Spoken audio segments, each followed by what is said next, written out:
Okay, Bir Prasanna, Group Head Group Head Global Markets with ICICI Bank joins us now. Let's take our conversation forward. Prasanna, good to have you back on ET Now. Thank you for joining us. Let's start with the latest communication from the US Fed. Last night, the communication was US economy has moved from moderate growth to solid growth. Inflation remains elevated and the labor market is slowing down, is still solid. I mean, this is the most bullish Fed I've seen in a long, long time. Yeah, you're right, Nikunj. I think the policy yesterday was marginally more hawkish than even what the expectations were, which were anyway hawkish in the first place. So I think significantly the reasons for why I'm saying that is that number one, before I come to what you said, number one is the rate trajectory. That is what the Fed has indicated in its dot plot. So number one, they've retained the rate hike in the dot plot for this November meeting, while market is still at a 50-50 kind of a probability. More interestingly, the rate cuts in calendar year 24, they've reduced it from 100 basis points of rate cuts to 50 basis points. And what the market was expecting is only for a 25 basis point reduction in the dot plot. And more interestingly, also, instead of moving the rate cuts forward to calendar year 25 or calendar 26, the reduction of 50, they have actually retained the same extent of rate cuts that were indicated in the earlier one rather than increasing it in calendar year 25 and 26. So what this means is that the terminal rate in calendar year 26 is actually higher by 50 basis points, which is nothing but the 50 basis points of rate cuts which were taken away from calendar year 24 estimates. So this is the first reason why I think it is marginally more hawkish than what the market expectations were. Second, like you were rightly pointing, I think the growth inflation mix by the Fed projections is now stronger is for a stronger economy. Growth has been hiked for both calendar year 23 and calendar year 24. Inflation has been tweaked marginally higher again. Unemployment rate has been kept a little lower than earlier what they were projecting. And all of this kind of, substantiates the lower for longer theory that the market has been always, expecting it. And kind of it is also, having said all of this, it is also fair to point out that it is unfair to expect the Fed to actually be dovish in such a situation because they have no option but to sound hawkish because primarily, I mean, look at the example of what happened to ECB when they did a hike, but sounded out clearly that it was a last hike, the market actually went the other way and financial conditions index eased. So I think till the time the Fed is confident that they will get inflation lower, unemployment range that they are wanting and the growth and the range they are wanting, they have to keep speaking a little bit on the hawkish side. Incrementally going forward, Nikunj, I think data is going to be very, very key. Market actually knows that the Fed will be willing to change its outlook whenever data comes weak, but it needs to see that data coming weak. It is not going to take a view that data is going to come weak and hence sound a little bit more dovish. So that in a word, in a kind of a thing, summarizes what exactly has happened in the Fed meeting yesterday. Well, what are the chances, Prasanna, that this one more rate hike in the offing before the year closes that Fed has hinted at? You think the quantum could be larger than what the market is anticipating, or maybe go in for a pause and not have the rate hike? What could be the deciding factors, considering growth has actually picked up? No, I would actually say that just like how the market is expecting, I also feel that the chances are just about even.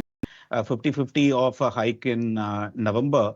And they, like I said, they have no choice but to sound hawkish. So they did that. And I think it's probably justified in doing what they are doing.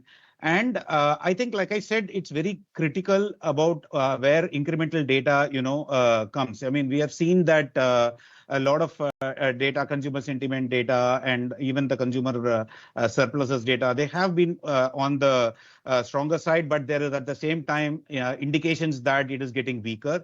Inflation is also coming lower. So I think it's a 50-50 at this point of time. But if I have to put my bets on one side, I would probably expect growth to come down and marginally, and hence the Fed might not be hiking in November. That's what I would tend to believe. But I think data is going to be very important. And frankly, even the Fed has not made up its mind as of now. It's the incremental data that will make it swing this way or the other. I want to also understand your outlook as to how investors should really be reading into the fact that the economic growth projections have been increased. With a 2.1% projection, that's more than double the June estimate, and also indicative of the fact that there's not going to be a recession anytime soon. Your take? No, I think, frankly, there's nothing new in that. That's also what the market has been saying over the last 1 month or so, that we are in for a softer kind of a slowdown. And all talk of recession, which was there, has been there right from, middle of last year or towards the end of last year to the middle of this year. All of that recession talk has given away to this soft landing theory, which is basically that Fed gets its way without a crash in the economy and inflation gradually slows down, which in a typical sense is actually, good from a longer term point of view, that we don't see the humongous hike in interest rates derailing the economy to such extent that we'll have to worry about recession. So it's good from that perspective, but markets will be reacting to what has been discounted in the immediate past. And frankly, sometimes good news from the economy is also bad news for markets, because of the fact that you will not get the Fed to cut very soon. And a lot of bullishness was also, risk on behavior was also based on the fact that rate cut cycle is going to commence sooner than expected and all that. Even if it's going to be the middle of the year, there was, like I said, 100 basis point of rate cut expectation. And now if it's going to be only 50 basis points, then to that extent, I think the rate cut cycle is much more dilutive, and hence not so much amenable to the theory that lower rates will bring in much more bullishness in the market. But from an economy point of view, I think we are headed towards a gradual slowdown, which I think is good news. Closing comments. Do you think somewhere markets have already priced in this Fed narrative? Because the bond yields have moved higher, the dot plot has moved higher.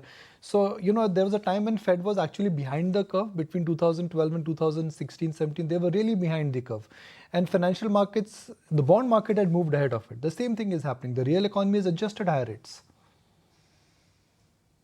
No, so I think with 5-year US bond yields at in excess of 4.5 and 10-year close to 4.4 or 4.45, the realization is dawned that we are in a high rate scenario, at least for the next 1 to 1.5 years before the rate cuts start to play in. So to that extent, I think the bond yields have today, I would say, priced in for the incremental information that is available till yesterday, which is what the Fed came out with.